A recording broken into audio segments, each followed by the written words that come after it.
we're in for something really, really special this week. Short and sweet. So, we're bringing all the stuff for the Mishkan, the different things, and we're told about these famous marot sovot, right? These famous, the mirrors, and this we know, right? We know that there were these mirrors that the women used to preen themselves, and that Moses didn't want this for, anything to do with what's going on with the tabernacle, the Mishkan, until God said, look, you got to take this, because it's thanks to these mirrors that these women, made themselves pretty and created for me armies upon armies of Israelites.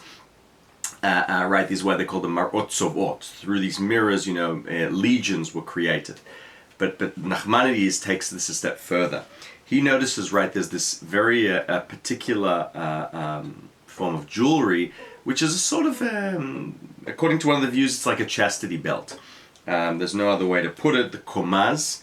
There's even an acronym. Komaz is kan makom zima. Right, this is in the Talmud. This is the place where naughty things happen.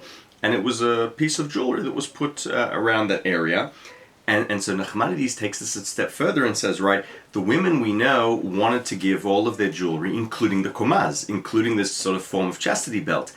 And you can imagine, if Moses doesn't want to accept the mirrors where they're preening themselves, you can imagine what he thinks about these items.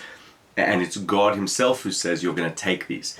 And Nachmanides says, I didn't know how we can make sense of this, but to me it seems that this is what was used to create Oel Moed, the actual sanctuary in which God spoke to Moses. Which is sort of, this is wild when you think about what was used to create this and the message here. And then he goes on and says that it could actually be that these were women, that the reason they had these chastity belts was because they basically devoted themselves to God.